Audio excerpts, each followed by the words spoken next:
विजय माल्या ने क्यों कहा कि उसे अब राहत मिलनी चाहिए? क्या है पूरा मामला, जानेंगे इस वीडियो में। हेलो, मैं हूं स्वर्ण और आप देख रहे हैं स्विच। अभी हाल ही में वित्त मंत्री निर्मला सीतारमण ने ईडी ने धोखाधड़ी के मामले से जो पैसे रिकवर किए हैं उसके बारे में जानकारी दी है, जिसमें भगोड़े विजय माल्या से जो पैसे रिकवर किए गए थे उसका भी लेखा जोखा था। वित्त मंत्री निर्मला सीतारमण ने संसद में बताया था कि विजय माल्या की संपत्ति को बेचकर बैंकों ने करीब 14,000 करोड़ रुपए से अधिक रिकवर कर लिया है, जो कि कर्ज से दुगना रकम है। इसके अलावा ईडी और बैंकों ने भगोड़े हीरा कारोबारी नीरव मोदी से करीब 1,000 करोड़ रुपए और मेहुल चोकसी से करीब 2,500 करोड़ रुपए की भी रिकवरी की है। तो कुल मिलाकर ईडी और बैंकों ने 22,000 करोड़ रुपए के आसपास की रिकवरी की है।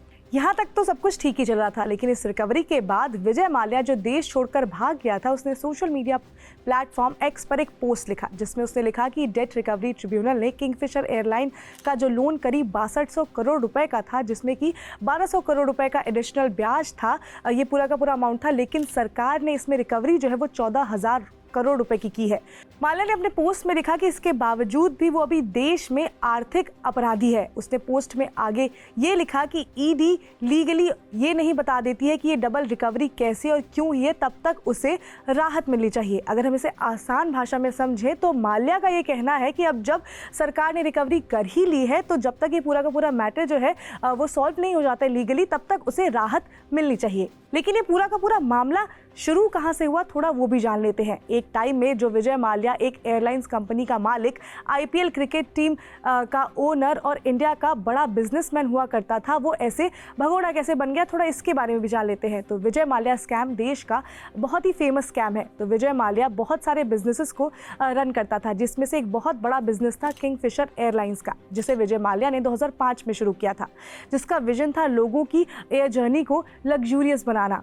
किंगफिशर डोमेस्टिक के साथ साथ इंटरनेशनल मार्केट में भी उतरा और उसने काफ़ी ज़्यादा नाम भी कमा लिया। 2009-2010 के समय में इंडिया की ये one of the leading airlines बन गई थी। लेकिन जिस तरह से किंगफिशर का एक्सपेंशन हो रहा था, उसी तरह से उसके ऊपर डेट भी बढ़ते जा रहा था। कंपनी अच्छे खासे नुकसान में थी, जिस वजह से कंपनी ने मार्केट से काफ़ी ज़्यादा लोन उठाया था, जिसमें से कंपनी ने बैंक से भी बहुत सारे लोन लिए थे। लेकिन किंगफिशर इतने हैवी लॉस में थी, इसके बारे में लोगों को कुछ खास पता नहीं था। फिर 2012 में किंगफिशर एयरलाइंस का लाइसेंस जो था वो कैंसिल कर दिया गया था और एयरलाइंस को बंद कर दिया गया था। माल्या पर ये भी एलिगेशंस लगे थे कि उसने लोन के पैसे अपने क्रिकेट टीम को प्रमोट करने में लगाया है। तो ये पूरा का पूरा मामला इस तरह से बढ़ते गया जब ये बात सामने आने लग गई कि किंगफिशर एयरलाइंस जो है वो कितने अच्छे खासे नुकसान में है, और वहाँ के जो एम्प्लॉय हैं उन्होंने भी उसके बाद प्रोटेस्ट करना शुरू किया, क्योंकि उन्हें भी कई महीनों से पैसे नहीं मिल रहे थे, जिसके बाद 2012 में इस एयरलाइंस को बंद कर दिया गया।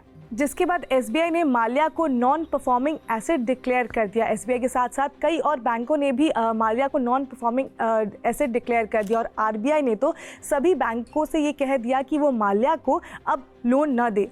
फिर बैंकों ने माल्या के किंगफिशर कंपनी से रिकवरी करनी शुरू कर दी, लेकिन कंपनी के हालात काफ़ी ज़्यादा ख़राब थे, जिससे ज़्यादा पैसे रिकवर नहीं हो पाया। माल्या ने तो ये भी क्लेम किया था कि उसने बैंकों को सेटलमेंट के लिए ऑफर भी दिया था। हालांकि बैंक का ये कहना था कि माल्या के पास उतना अमाउंट नहीं था, जिसके बाद माल्या को डर लगा कि कहीं ना कहीं उसकी अब अरेस्टिंग हो सकती है देश में, जिसकी वजह से वो देश छोड़कर भाग गया और लंदन में रहने लग गया। हालांकि उसने उस टाइम पर ये कहा था कि वो एक बिजनेस डील के लिए वहाँ पर गया हुआ है, लेकिन उसके बाद से ही वो फिर कभी वापस लौटकर इंडिया नहीं आया। जिसके बाद से ही लगातार इंडियन गवर्नमेंट ये कोशिश कर रही है कि माल्या को देश में वापस लाया जा सके, जिससे कि बाकी के पैसों की रिकवरी हो सके।